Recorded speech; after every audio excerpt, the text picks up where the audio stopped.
I'm out here walking my dog. You can see him running around somewhere. I like to let him off the leash and run.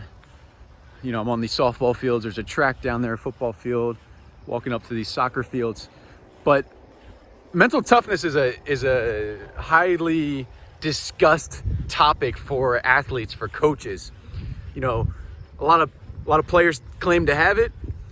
A lot of coaches want more players with it. But I want to share with you a couple of lessons, 4 lessons to be learned from Olympic level athletes. So I was talking to my friend the other day. He was a professional baseball player. He lived in Los Angeles for a while. And I believe it's South Los Angeles. There's a beach. There's a beach called Hermosa Beach. Hermosa Beach is widely considered as the Mecca of beach volleyball. So a lot of players come there from all around the world. They train. Apparently the sand is more difficult to train, and it's thicker, it's deeper. So when you go and train in other places, or you go and play in other places, it's a lot easier if you've been training at Hermosa Beach. But there's an interesting thing. There's other hotbeds all throughout the world, right? You know, Jamaica with the sprinters, Dominican Republic with baseball players. You know, the list goes on and on. Russia with tennis players at the Spartak facilities, and on and on and on. But the lesson to be learned is this: there's 4 things to take into consideration from these Olympic level hotbeds. I mean, there's an interesting book on it, The Sports Gene, that goes into the science behind it. But I want to talk more about what's practical, what you can actually take and implement for yourself.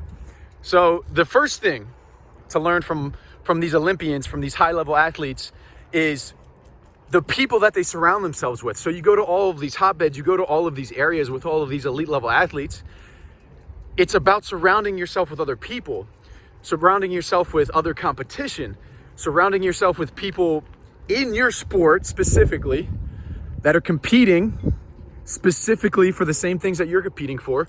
And that's going to all of a sudden raise your level. That's going to all of a sudden raise your game. The second piece of it is the actual place. You know, no matter, just like I'm walking now, there's different energy, there's different vibes to every place that you go.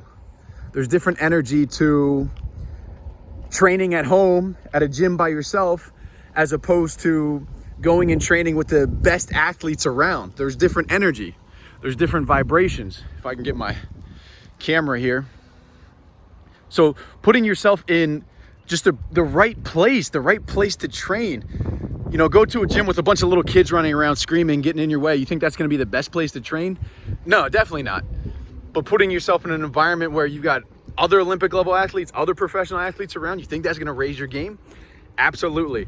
So number 1, the people, surround yourself with the right people. Number 2, the place, the actual place that you go to, the physical place, and the energy in the place, and what's actually at the place, the physical. So weather has a big determinant. And I'm not talking about flashy things here. I'm not talking about you got to have the best equipment, you got to have the best training tools.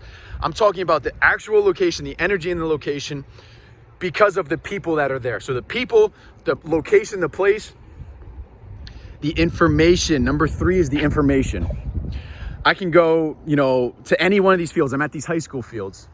These are all high school fields that I'm walking around. About to sit down here just for a minute so I can hold this camera steady. I'm at these high school fields, and you know, there's something interesting about these high school fields. My dog always wants to be close. It's nice that I can trust him to just run around out here. He's a good dog. He's a very loving dog. But the information that you expose yourself to, it changes with the different level of people that you surround yourself with. So you got to make sure you're surrounding yourself with the best information. And just by going to these places and being around these people does not guarantee that you're getting all of the information that you need. The information always comes from you. The information comes from you searching, from you reading, from you watching videos, from you listening to audios, to people talk. So you got to give yourself the best information, not only in those places, not only around those people, but outside of those places. Then the 4th factor, just a quick recap, the lesson to be learned from all of these talent hotbeds, all of these Olympic level athletes is the people. the people that you surround yourself with, the place that they're actually training at. Are you actually in a place that's going to elevate you? Number 3 is the information.